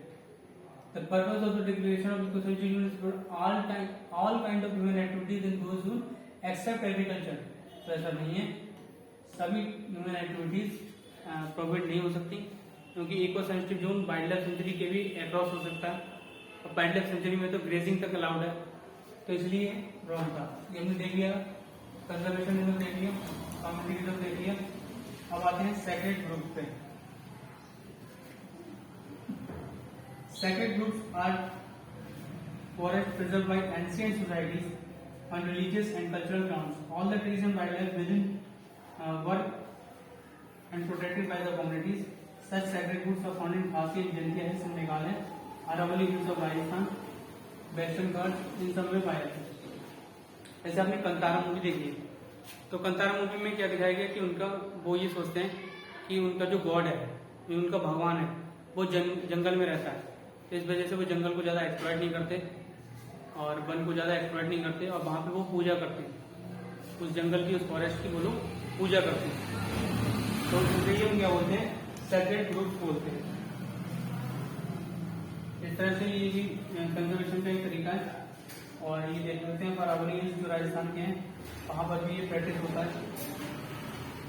खासी जयंती मेघालय में, वहां पर भी ये प्रैक्टिस होता है। अब हम आते हैं ex-situ कंजर्वेशन पर। तो ex-situ क्या है? मैंने आपको बताया in situ होता है और एक होता है ex-situ। एक्स सिटू मतलब साइट के बाहर एक्स, और इन सिटू मतलब उसी साइट में, उसी नेचुरल हैबिटेट में हम कंजर्व कर रहे हैं तो इन सिटू बोलेंगे, उसके बाहर जाके कर रहे हैं तो एक्स सिटू बोलेंगे। अब एक्स सिटू में क्या है, जैसे जूलॉजिकल पार्क आ गए, बोटेनिकल गार्डन आ गए, वाइल्ड लाइफ सफारी पार्क आ गए, सीड बैंक आ गई, ये सब ठीक है करते हैं। गैमेट्स जो लेते हैं थ्रेटेड स्पीसीज की गैमेट्स, उसे प्रिजर्व करते हैं किसी कंडीशंस में और क्रायो प्रिजर्वेशन टेक्निक का इस्तेमाल करेंगे। एग्स कैन बी फर्टिलाइज इस तरह से। सीड्स जो हैं वो सीड बैंक में रखी जाती हैं। नेशनल जीन बैंक है, national bureau of plant genetic resources है, इन सब में ये एक्स सिटू कंजर्वेशन किया जाता है, यानी गैमेट जो होते हैं, ठीक है, उस गैमेट के द्वारा गैमेट को कंजर्व किया जाता है। जो भी ट्रेडिंग स्पीसीज है, जो स्पीसीज जो है सही से अब थ्रेटेंड हो गई है या उसे कंजर्वेशन नहीं मिल पा रहा है किसी तरीके से, तो उस वजह से ये वाले जो स्पीसीज है उसके गैमेट को कंजर्व कर लिया जाता है एक्स सिटू में, यानी बोटेनिकल गार्डन या अलग चीज में। Which one of the following is not a site for in situ method of conservation of flora? Flora के कंजर्वेशन के लिए, ठीक है, ये क्वेश्चन देखिए, फ्लोरा के कंजर्वेशन के लिए which one of the following in Situ method का यहाँ पे नहीं है, तो इन सिटू में बायो प्रिजर्व है, क्योंकि वाइल्ड लाइफ सेंचुरी है, नेशनल पार्क है, लेकिन बोटेनिकल गार्डन इन सिटू में नहीं आता है, तो यही इसका आंसर हो गया। ये एक्स सिटू में आता है बोटेनिकल गार्डन, ठीक है। और इसके एग्जाम्पल क्या देखे थे, जूलॉजिकल पार्क देखा था, है ना, हाँ, एक जू पार्क होता है, मतलब वो वाइल्ड लाइफ सफारी पार्क देखा, सीड बैंक देखी, ये सारे क्या है एक्स सिटू मेथड से कंजर्वेशन के। सीड बैंक हो गया, जूलॉजिकल पार्क हो गया, ठीक है, बोटेनिकल गार्डन हो गया, या फिर वाइल्ड लाइफ सफारी पार्क हो गया, तो ये सारी चीजें जो है इस तरह से हैं। Botanical garden is the right answer. अब आते हैं नेशनल इंस्टीट्यूट के बाद में देखेंगे।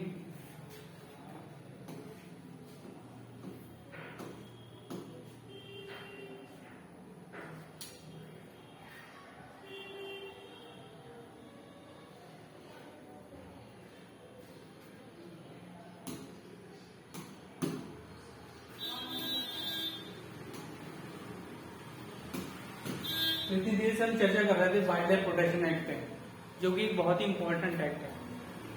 उस एक्ट को हम समझेंगे वाइल्ड लाइफ प्रोटेक्शन एक्ट। अब ये क्या हुआ, वाइल्ड लाइफ प्रोटेक्शन एक्ट पहले तो जम्मू कश्मीर पे अप्लाई ही नहीं होता था, लेकिन जब 370 रिमूव हुई तो ये पूरी इंडिया में अब एप्लीकेबल है, हर जगह एप्लीकेबल है, और इसीलिए अब वाइल्ड लाइफ प्रोटेक्शन एक्ट हम पढ़ेंगे। क्या कह रहा है, एक्सेप्ट जम्मू कश्मीर, पहले ये था ओरिजिनली, लेकिन जब से ये 370 हटी है, वाइल्ड लाइफ प्रोटेक्शन एक्ट अब जम्मू कश्मीर को भी कवर कर रहा है, ठीक है। अब wild life warden and staff administrates the act, वहां पे भी क्या है, चीफ वाइल्ड लाइफ वार्डन है, वाइल्ड लाइफ वार्डन है, उनका स्टाफ है, वही इसे कर रहे हैं। वाइल्ड लाइफ प्रोटेक्शन एक्ट किसी किसी क्या क्या चीज प्रोवाइड करता है, state wild life advisory board,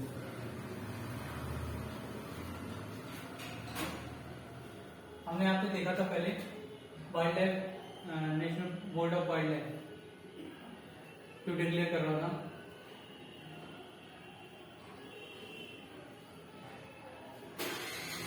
यही पे था।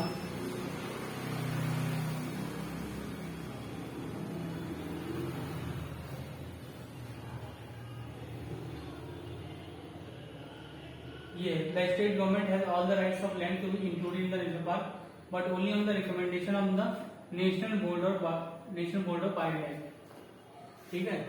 National board of wild life भी किसके अंतर्गत बना है, ये वाइल्ड लाइफ प्रोटेक्शन एक्ट के अंतर्गत ही बना है, national board of wild life.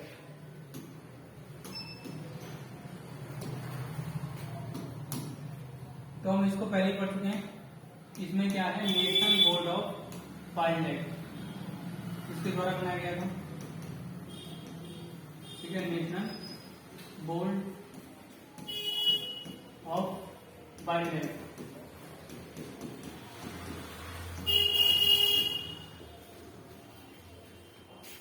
ये national board of wild life करता क्या है, व्हाट इज इट्स फंक्शन।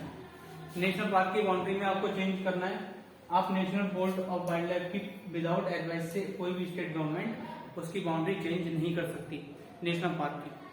तो एक इसमें एक और चीज लिखी है, state wild life advisory board. एक national board of wild life है, एक यहाँ पे कुछ एडवाइजरी बोर्ड भी है। इसमें वाइल्ड लाइफ के रिलेटेड जो भी टेक्नोलॉजी है उसे डिफाइन कर रखा है, जैसे हैबिटेट क्या होता है, हंटिंग क्या होता है, zoo, sanctuary, national park, reserve forest. Zoo भी इसी के अंतर्गत आता है, देखो जूलॉजिकल पार्क अलग चीज है और जू एक अलग चीज है। तो जू वाइल्ड लाइफ प्रोटेक्शन एक्ट के अंतर्गत आएगा और जूलॉजिकल पार्क जो है वो एक्ट 2 कंजर्वेशन में आएंगे। Establishment of sanctuaries and national park, state government by notification only to pass any law declare an area as a national park or sanctuary। State government को अगर किसी भी एरिया को, मान लो ये जो एरिया है इसे स्टेट गवर्नमेंट क्या चाहती है, नेशनल पार्क बनाना चाहती है, तो स्टेट गवर्नमेंट के पहले लेजिस्लेशन में जाएगी। स्टेट लेजिस्लेशन में जाने की जरूरत नहीं है, वो उसे कोई भी लॉ पास करने की जरूरत नहीं है, वो डायरेक्ट नोटिफिकेशन से, सिर्फ और सिर्फ किसके द्वारा, एक नोटिफिकेशन के माध्यम से उसको डिक्लेयर कर सकती है एज ए सेंचुरी और a national park. Regulations for trade in wild animals, animal product and trophies, management of zoos, zoo के मैनेजमेंट के बारे में भी ये है, ठीक है। जू का मैनेजमेंट भी किसमें दे रखा है, WPA 1972 में दे रखा है। Judicially impose penalties for violating the act, कोई भी अगर एक्ट को वायलेट करता है तो उसमें जो पेनाल्टीज लगेंगी वो भी इसमें दे रखी है वाइल्ड लाइफ प्रोटेक्शन एक्ट 1972 में, ठीक है। According to the act state government और इसके अंतर्गत चीफ वाइल्ड लाइफ वार्डन भी दे रखा है ऑफिसर, जो पूरे ओवरऑल रिस्पॉन्सिबिलिटी लेगा national park wild life sanctuary की कंजर्वेशन की, तो वो भी WPA 1972 के अंतर्गत दे रखा है। कुछ अमेंडमेंट्स हैं, the act has been amended 7 times so far, 1982, 1986, 1991, 1993, 2002, 2006, 2013। 7 बार इसे अमेंड कर चुके हैं इस एक्ट को। अभी लास्ट बार कब एक्ट अमेंड हुआ था, ये 2013 में अमेंड हुआ था, ठीक है। लास्ट बार जो है 2013 में अमेंड हुआ। WPA amendment 1982 introduced a provision permitting the capture and transportation of wild animals for scientific management of animal population। 2002 में एक अमेंडमेंट हुआ, punishment and penalty more stringent. और national board of wild life जो मैं आपको बता रहा था ये कब हुआ, ये WPA 2002 में हुआ, WPA अमेंडमेंट 2002 में। उसने क्या करा, national board of wild life बनाया। फिर WPA 2006 में क्या हुआ, NTCA और wild life crime control bureau, ये 2006 में बनाया गया, ठीक है। NTCA हमने एक अथॉरिटी देखी थी,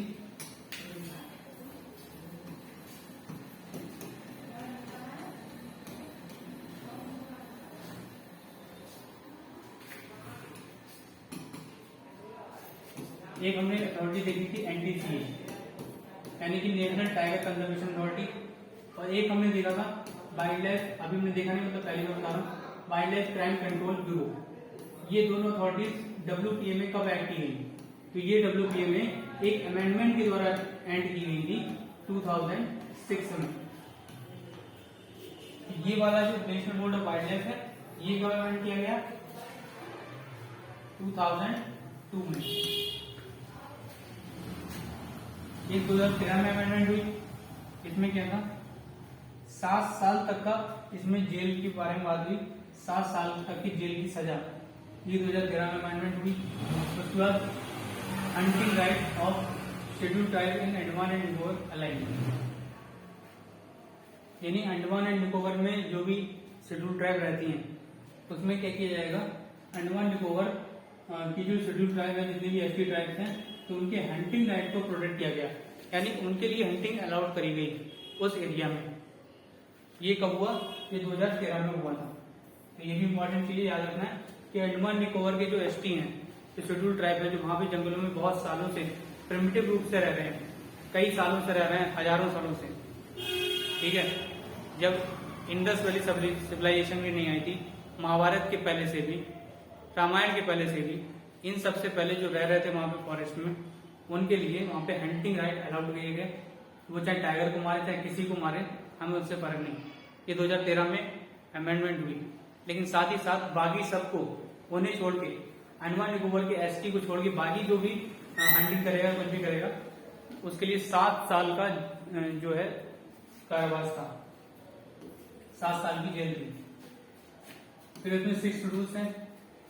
harming endangered species listed in schedule 1 of the act is prohibited through out India.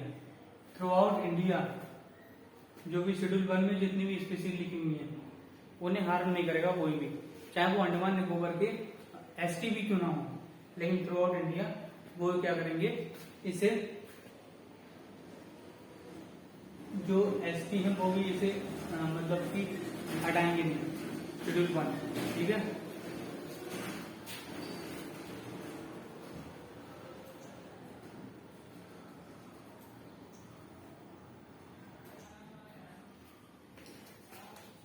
हाँ, शेड्यूल 1 में क्या हो सकता है, कोई भी यहाँ की जो शेड्यूल 1 में जितनी भी स्पीसीज लिख दी गई है वो बहुत ही ज्यादा इंडेंजर्ड है, खत्म होने की कगार पे है। उन्हें कोई भी हंट नहीं कर सकता, उन्हें कोई भी नुकसान नहीं पहुंचा सकता, उनके जो भी ऑर्गन्स हैं वो कोई निकाल नहीं सकता।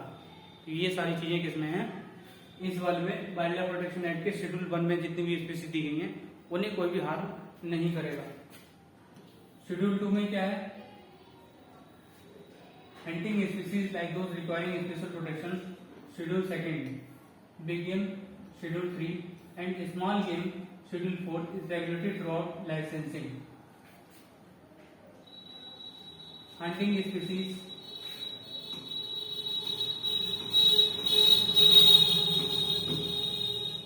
हाँ, अब hunting species like those requiring special protection schedule 2 में कुछ ऐसी स्पीसीज डाल दी गई जिनमें थोड़ी सी स्पेशल प्रोटेक्शन की जरूरत थी। और फिर शेड्यूल 3 है और शेड्यूल 4 ये लाइसेंसिंग से रेगुलेट होता है, लाइसेंस इसमें दिया जाता है, जिन्हें भी लाइसेंस मिलेगा वही ये काम कर सकेंगे, शेड्यूल 3 और 4 में। फिफ्थ में क्या है, कोई भी स्पीसीज जो बर्मिन हो जाती है, बर्मिन का मतलब क्या, जो अब ह्यूमंस को नुकसान पहुंचाने लगी है या ह्यूमंस के लिए एक डेंजर बन गई है, तो वो जो बर्मिन बन गई है उसे हम शेड्यूल 5 में रखते हैं। अब उसे मार सकते हैं, ठीक है, उसे हंटिंग, उस स्पीसीज की हंटिंग जो है करी जा सकती है। शेड्यूल 6 इसे हंटेड विदाउट रेस्ट्रिक्शंस। यहाँ पे क्या है, बिना किसी रेस्ट्रिक्शन के आप यहाँ पे हंट कर सकते हो। जो शेड्यूल 5 में बर्मिन वाली स्पीसीज है उसको। शेड्यूल 6 में क्या है, प्लांट प्रोटेक्शन है। 6 में no person is allowed to cultivate a specified plant mentioned in schedule 6 except with a licence granted by chief wild life warden. पहले यहाँ पे शेड्यूल 6 था,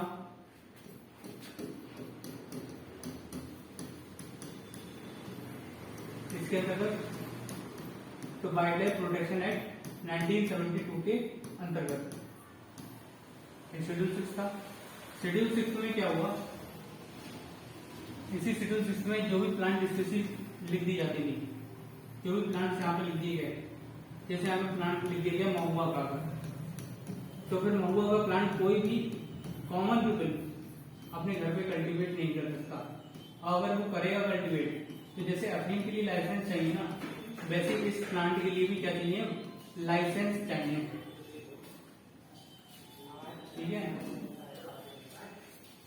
वैसे अब इस प्लांट के लिए भी क्या चाहिए, एक लाइसेंस की जरूरत होगी।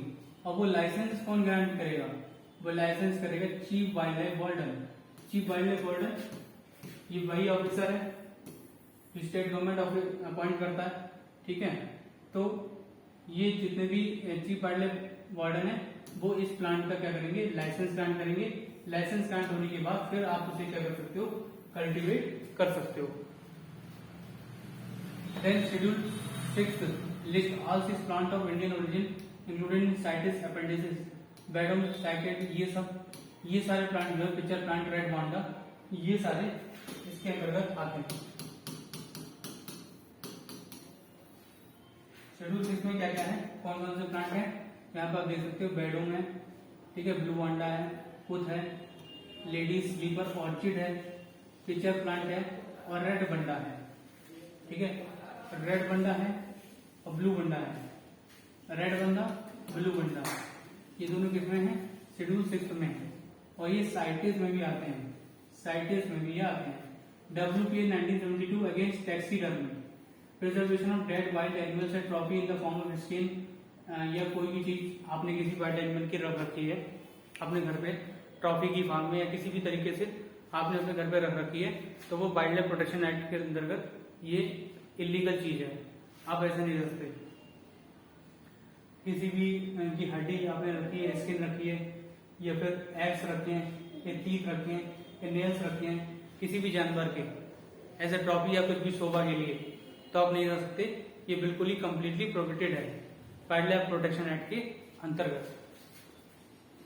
In India, if a species of tortoise is declared protected under Schedule 1 of the Wildlife Protection Act 1972, what does it imply?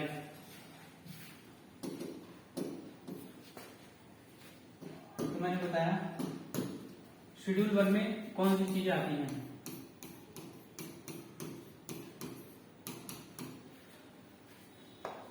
Schedule 1, schedule 5 में क्या था? जो बनने लोग हैं वो आएगा।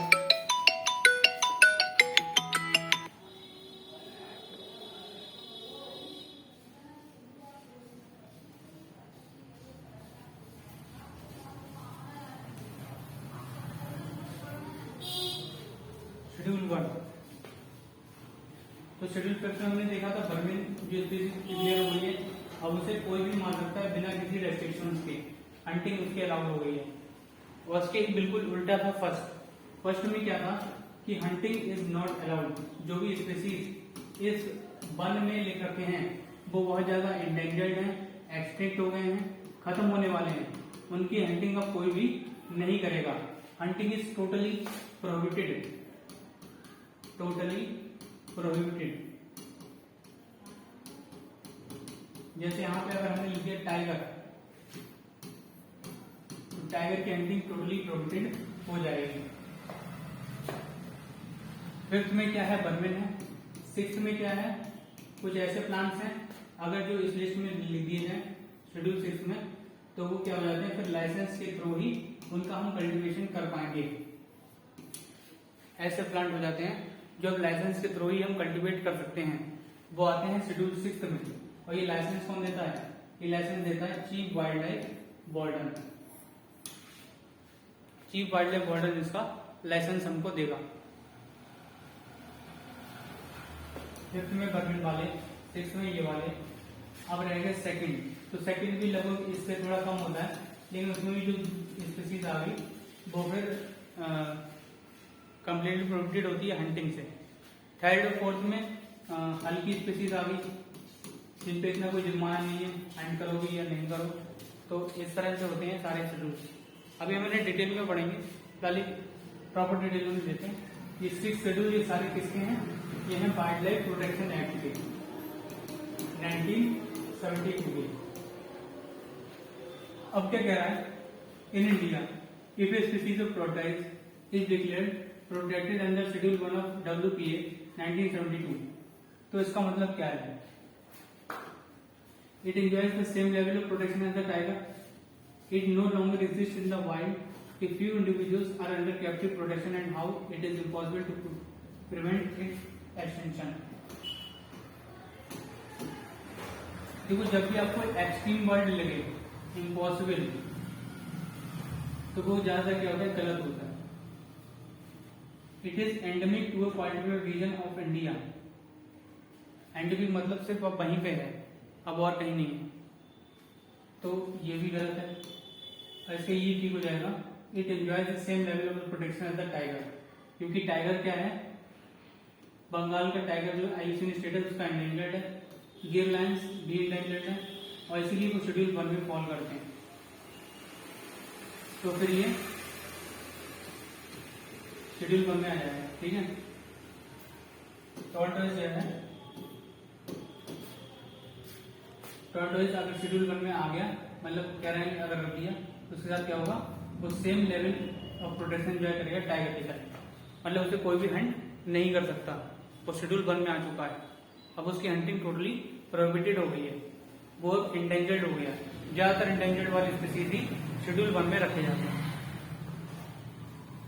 According to Wildlife Protection Act WPS 72, 1972, which of the following animals cannot be hunted by any person except under some provisions provided by law?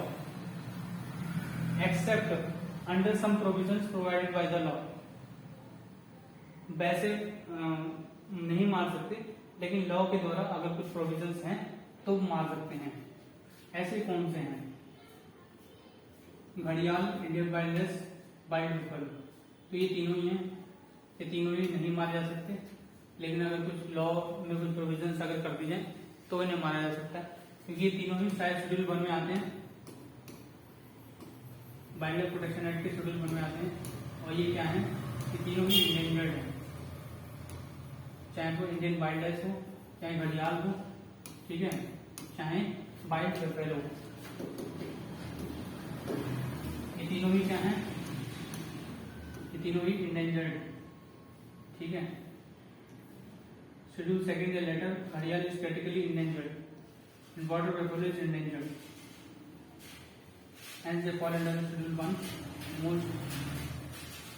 At most every animal listed as CROAM or some anti in the extended list are in Schedule 1. हाँ, ज्यादातर जो endangered वाले हैं वो किस में रखे जाते हैं? वो शेड्यूल 1 में ही रखे जाते हैं, और इसीलिए इन तीनों को शेड्यूल 1 में ही रखा गया है, ठीक है। Which of the following animals cannot be hunted? तो cannot be hunted, ये तीनों ही cannot be hunted है, क्योंकि ये तीनों इंडेंजर्ड हैं लगभग।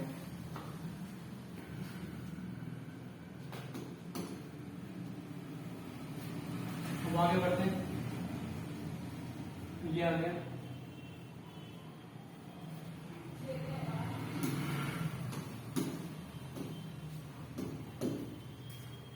ठीक है। पूछ रहा है अगर कोई पार्टिकल प्लांट स्पीसीज शेड्यूल 6 में आ गई WPA के शेड्यूल 6 में, तो क्या है?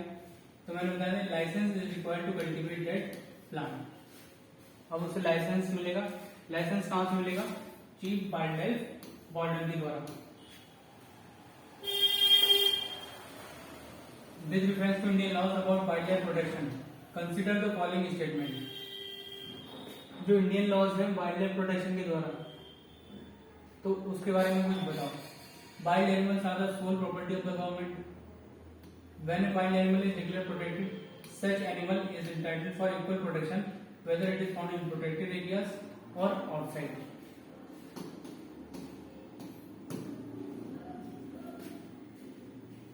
Apprehension of protected wild animals becoming danger to human life is sufficient ground for its capture or its killing. देखो एप्रीहेंशन का मतलब होता है कि मुझे संशय है किसी चीज की, मतलब वो पक्का नहीं है अभी, लेकिन हो सकता है। तो सिर्फ एप्रीहेंशन होने पर ही किसी प्रोटेक्टेड वाइल्ड एनिमल की अगर किसी को आशंका है कि वो ह्यूमन लाइफ को डेंजर बन सकता है, तो क्या आप उसे मार दोगे? तो ये 3 वाला बिल्कुल ही गलत है। 3 वाला क्या है? बिल्कुल ही गलत है। 3 गलत हुआ तो ये भी गलत हो गया, ये भी गलत हो गया। अब आपके पास ये दोनों ऑप्शन है, इसमें 2 तो है ही, तो 2 तो अपने आप सही हो गया। मतलब वाइल्ड एनिमल डिक्लेयर प्रोटेक्टेड, तो इक्वल प्रोटेक्शन मिलेगा उसे, चाहे वो बाहर प्रोटेक्टेड एरिया के बाहर हो, चाहे प्रोटेक्टेड एरिया के अंदर हो। अब पहला वाला देखते हैं, wild animal are the sole property of the government.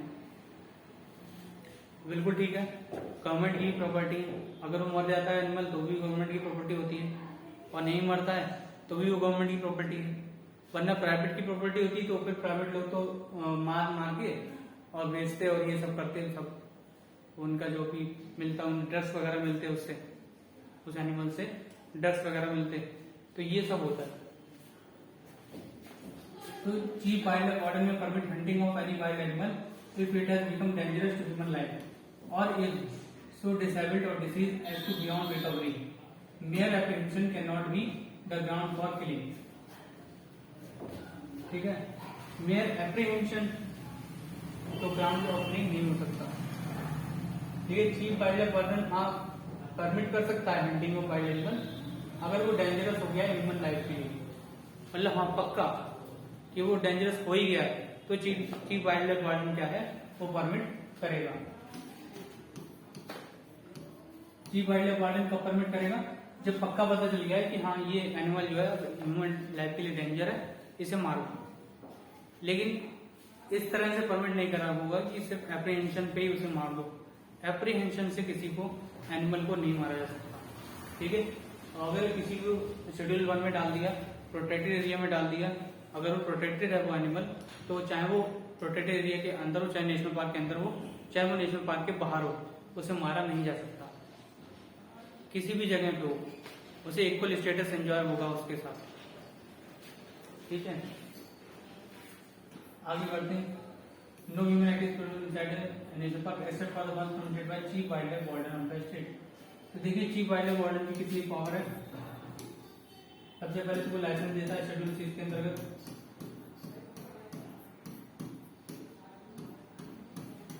जितने भी आपके पास है रेड बंदा, ब्लू बंदा, जितनी प्लांट स्पीसीज में लिखी हुई है, उनका कल्टीवेशन करना चाहते हो तो चीफ वाइल्ड लाइफ वार्डन से क्या लोगे, लाइसेंस लोगे।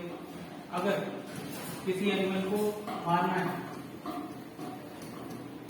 हंटिंग का आदेश भी कौन देता है, चीफ वाइल्ड लाइफ वार्डन ही देता है। अगर वो डेंजरस हो गया ह्यूमन लाइफ के लिए, तो हंटिंग का आदेश कहां से मिलेगा, चीफ वाइल्ड लाइफ वार्डन से मिलेगा। और हमने चीफ वाइल्ड लाइफ वार्डन के बारे में देख क्या देखा कि वो ये तो हमने देख ही लिया। हाँ, अगर उसे ह्यूमन एक्टिविटी परमिट करनी है इनसाइड द नेशनल पार्क, तो भी वो परमिट कर सकता है। चीफ वाइल्ड लाइफ वार्डन किसी भी नेशनल पार्क के अंदर अगर उसे ह्यूमन भेजने हैं, ह्यूमन एक्टिविटी को परमिट करना है, तो वो परमिट कर सकता है। लेकिन इसके लिए भी कुछ कंडीशंस दे रखी हैं, ये हम देखेंगे WPA एक्ट में देखेंगे, ठीक है, उसके द्वारा ही देखेंगे। Both state and central government can notify national park and wildlife sanctuary under the act. Central government can declare an area as sanctuary or national park, whereas central government seizes or otherwise transfer any area within a sanctuary to central government. ठीक है, तो दोनों ही मैंने बताया था, central भी और state भी दोनों ही नोटिफाई कर सकते हैं किसी भी national park, sanctuary, wild life, ये सब बायोस्फीयर रिजर्व, इन सबको। Alteration of boundaries can be done by states only with the prior approval of National Board of Wildlife. ठीक है। Alteration of boundaries, अगर आपको बाउंड्रीज में कोई भी दिक्कत है तो वो सिर्फ स्टेट्स के द्वारा ही कराया जा सकता है, सेंटर के द्वारा नहीं कराया जा सकता। वो भी किसकी प्राइवेट परमिशन लेके, national board of wild life की एडवाइस पे। Central government may by notification declare any wild animal other than those specified in 1 and 2 to be burning. बर्मिंग declare कौन करता है, सेंट्रल गवर्नमेंट ही करेगी नोटिफिकेशन से, ठीक है। 1 और 2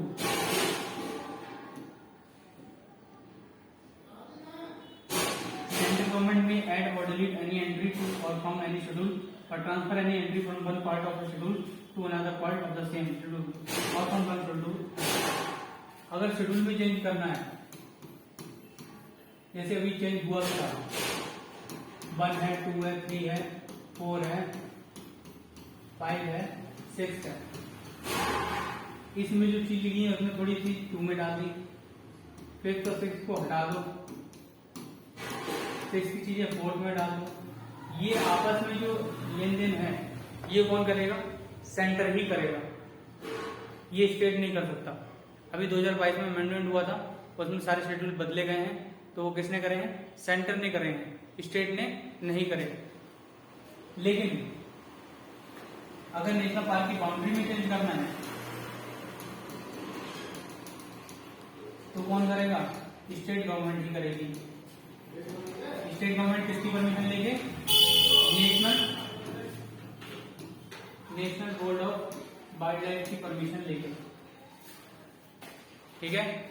national board of wild life की परमिशन लेकर ही स्टेट गवर्नमेंट नेशनल पार्क की बाउंड्री चेंज करेगी। और अगर डिक्लेयर करने की बात आएगी तो स्टेट भी और सेंट्रल गवर्नमेंट दोनों ही नेशनल पार्क और वाइल्ड लाइफ सेंचुरी को डिक्लेयर कर सकते हैं।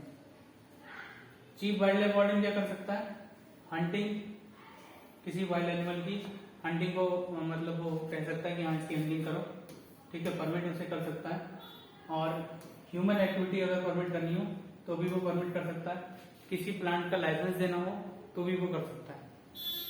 यानी एनिमल की हंटिंग, प्लांट का लाइसेंस, और अगर उसे ह्यूमन भी वहां पे क्या करना है, उसने देना है, तो ह्यूमन भी वो मतलब जाने देगा, चीफ वाइल्ड लाइफ वार्डन। तो ह्यूमन को भी देख रहा है, एनिमल को भी देख रहा है और प्लांट को भी देख रहा है, यही chief wild life warden. Plant का लाइसेंस दे रहा है, ह्यूमन को प्रोहिबिट कर रहा है या एंटर कर रहा है उसमें नेशनल पार्क में, और एनिमल को अगर वो चाहे तो हंटिंग करवा सकता है। तो चीफ वाइल्ड लाइफ वार्डन की बहुत ज्यादा पावर है inside the national park and inside the forest. तीनों की पावर है, प्लांट पे भी, जिस प्लांट का कल्टीवेशन कराना चाहे कराए, जिसका ना कराना चाहे ना कराए, जिस एनिमल को बचा के रखना चाहे बचा के रखे, मरवाना चाहे मरवाए, या फिर किसी ह्यूमन एक्टिविटी को वहां पे मतलब ह्यूमन को अंदर जाने दे नेशनल पार्क के अंतर्गत या नहीं जाने दे। ये सब कुछ कौन देख रहा है? चीफ वाइल्ड लाइफ वार्डन देख रहा है। लेकिन ऐसा नहीं होता, आप किसी भी एनिमल को मार दो और हंटिंग राइट मतलब उसका करवा दो, तो ऐसा नहीं है। बहुत सारे प्रोविजंस हैं, जब वो डेंजरस बन जाएगा ह्यूमन लाइफ के लिए या डिसीज उसके अंदर कुछ है, तभी वो चीफ वाइल्ड लाइफ वार्डन जो है उसे परमिट कर सकता है, ऐसे नहीं कर सकता। उसके बाद आगे देखते हैं अभी क्या हुआ।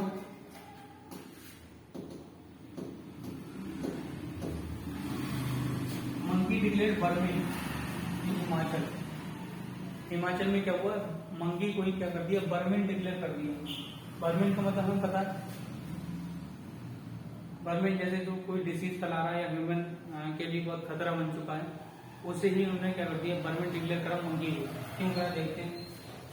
Ministry of environment forest had earlier declared monkey rhesus monkey.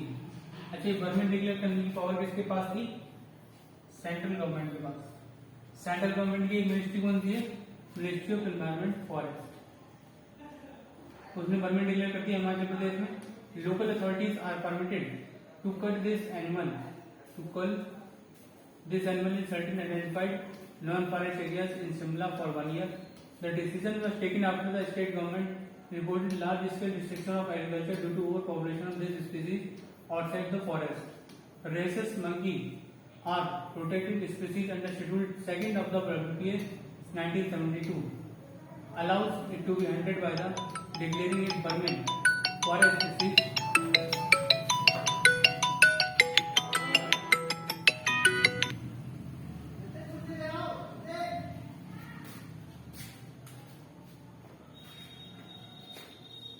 तो ये हमने देखा कि रेसस मंकी को क्या कर दिया गया, शेड्यूल 2 ऑफ द WPA 1972 के अंतर्गत उसे बर्मिन डिक्लेयर मतलब उसमें था।